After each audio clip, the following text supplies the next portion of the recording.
रिश्ते में तो हम तुम्हारे बाप होते हैं, नाम है शहंशाह। हाँ जी, तो गाइस अस्सलाम वालेकुम। एक दफ़ा फिर से आपको खुशामदीद कहा जाता है। तो गाइज़ ये रही हमारे पास एक और प्रॉब्लम। तो गाइज़ इसमें हमने क्या करना है, हमने वी नॉट की वैल्यू को फाइंड आउट करना है और वी वन को भी फाइंड आउट करना है। वो कहता है नोडल एनालिसिस को इस्तेमाल करो। तो इस दफ़ा गाइज़ उसने नोड खुद आइडेंटिफाई कर दिए हैं। जहाँ जहाँ उसने वैल्यू लिखी है वो हमारे पास एक नोड है।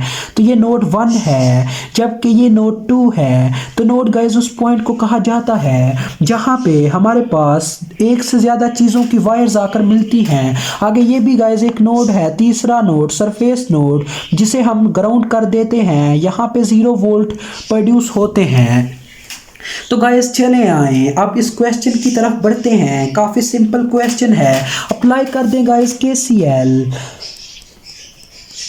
नोड 1 के ऊपर। और आपको केसीएल का मतलब तो पता होगा guys. KCL stand for Kirchhoff current law. चाचू ओहम्स बोले थे कि करंट अगर आपको मिल जाती है तो सोने पे सुहागा वाली बात है किरचॉफ। लेकिन अगर किसी वायर में करंट ना मिली तो तुम्हें तो मेरी ज़रूरत पड़ जाएगी। तो चाचू ओहम्स भी कामयाब रहे, उन्होंने एक फार्मूला दे दिया I is equal to V over R.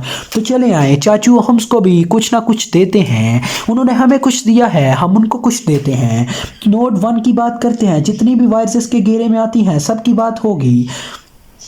तो गाइस इस वायर की बात करता चलूं तो ये एक एंट्रिंग करंट है, ये दाखिल हो रही है। इसको हम पॉजिटिव लिखेंगे राइट हैंड साइड पे, क्योंकि ये हमारा घर है और ये घर की एक ऐसा रूम है जहाँ पे मेहमान नवाजी की जाएगी। तो ये हमारा एक मेहमान है, जबकि बाहर भी एक मेहमान आया है जो दिमाग खराब कर रहा है, रोला डाल रहा है। तो ऐसे मेहमानों से जान छुड़ाना ही अच्छा होता है। तो चले आए अब इस वायर की बात करते हैं। तो गाइस इस वायर की करंट तो हमें पता नहीं है। तो चाचू ओहम्स क्यों मरे थे? उन्होंने बोला था फार्मूला तो इस्तेमाल करना आपका बनता है निश्ता। अब की बात करता हूँ। तो गाइस ये नोड 1 है और ये नोड 3 है। दोनों के सेंटर में पोटेंशियल डिफरेंस है V1 माइनस 0 डिवाइडेड बाय 3 के आ जाएगा। और जो हीरो है वो 0 नहीं लिखेगा। तो गाइस दूसरी लूजर की बात तो आप समझ चुके होंगे। जो लूजर है वो 0 भी लिखेंगे। लेकिन ये उस्ताद के लिए नहीं है। कुछ उस्ताद होते हैं यूनिवर्सिटी में समझाने के लिए 0 भी लिखते हैं। तो चले आप बात करते हैं इस वायर की। तो इस वायर में देखा जाए तो गाइस एक ऐसा मेहमान है जो बाहर जा रहा है। ये वही मेहमान है जो अभी अभी आपको बाहर से आवाजें दे रहा था। तो इसको इस साइड पे माइनस में लिखा जाएगा। राइट हैंड साइड में लिविंग करंट को हमेशा नेगेटिव में लिखा जाएगा। और इस वायर की बात करूं तो इसमें पोटेंशियल डिफरेंस क्रिएट हो जाएगा। V1 इस वक्त बादशाह है तो V1 minus V2 divided by 6K आ जाएगा। और इस इक्वेशन पे नोड एनालिसिस लग जाएगा। अब इस इक्वेशन को सिंप्लीफाई किया जाएगा। पूरी इक्वेशन को 6K से ज़रब दिया जाएगा, LCM को ख़त्म कर दिया जाएगा। तो 6K से यहाँ पे ज़रब दूं तो 2V1 आ जाएगा। यहाँ पे 6K से ज़रब दूं तो 6K खुद से ही कैंसिल हो जाएगा। डायरेक्ट V1 माइनस V2 आ जाएगा। यहाँ पे 10 मिली होगा, 6K जब ज़रब होगा तो 60 आ जाएगा। मिली के को कैंसिल कर जाएगा। तो आपके पास इक्वेशन के वेरिएबल्स आ जाएंगे 3V1 minus V2 is equal to 60 and this is our equation number 1।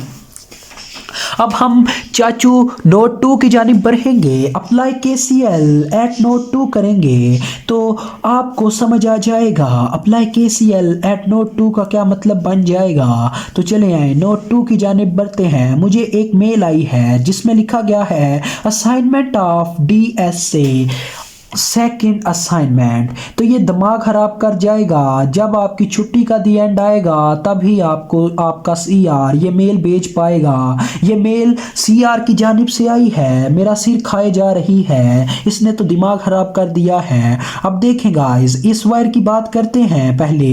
तो V2 divided by V2 minus 0 volt आएगा, क्योंकि यहाँ पे 0 वोल्ट है। ये पूरा एक सरफेस नोड है, लिहाजा हम क्या करेंगे V2 माइनस 0 लूजर ही लिखेगा। V2 डिवाइडेड बाय 2K, ये दोनों सीरीज में है तो 2K प्लस 1K हो जाएगा और ये 3K बन जाएगा। अब आप इस वायर की करंट को लिखेंगे तो ये आपके पास आएगा V2 माइनस 0/6k, लूजर ही 0 को लिख पाएगा तो V2/6k आ जाएगा। अब इस वायर की बात करें तो यहाँ पे पोटेंशियल डिफरेंस क्रिएट हो पाएगा। V2 इस वक्त बादशाह है तो V2 प्लस में लिखा जाएगा, V2 minus V1 divided by हमारे पास 6k आ जाएगा।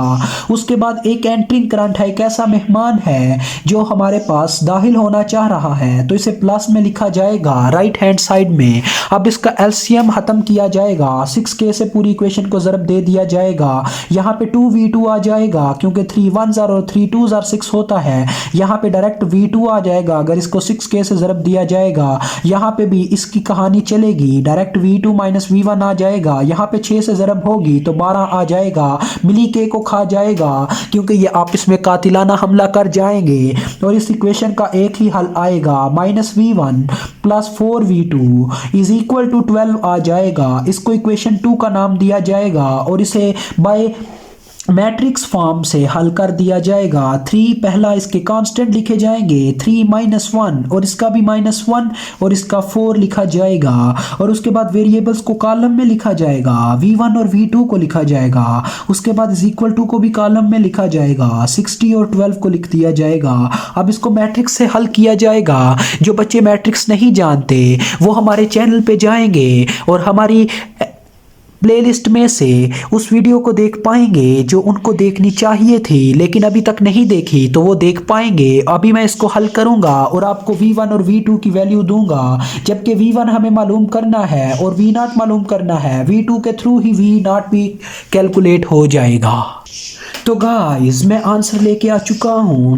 V1 का आंसर आया है 22.9 वोल्ट, जबकि हमारे पास V2 का आंसर आया है 8.72 वोल्ट। तो गाइस दोनों आ चुके हैं, ये तो हमारा पहला आंसर है। अब हमें V0 को फाइंड आउट करना है तो आपने गौर करना है, हमें अगर इस वायर की करंट मिल जाए तो हम डायरेक्टली ओहम्स चाचू ओहम्स का लॉ लगाएंगे, V0 हासिल कर पाएंगे। तो हम यहाँ पे एक करंट का नाम देते हैं क्योंकि ये सीरीज में लगे हैं तो दोनों में से सेम करंट ही फ्लो कर पाएगा।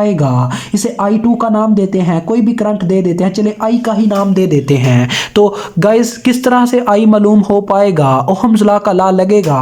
तो चाचू ओहम्स कहते हैं I बराबर होती है V और R के, तो लिहाजा यहाँ पे V V2 है जबकि R हमारे पास 2 + 1k हो रहा है क्योंकि ये सीरीज में पाए जा रहे हैं। और जो लूजर है वो 0 भी लिख पाएगा, V2 - 0 डिवाइडेड बाय 3k होगा क्योंकि नीचे सरफेस नोड है।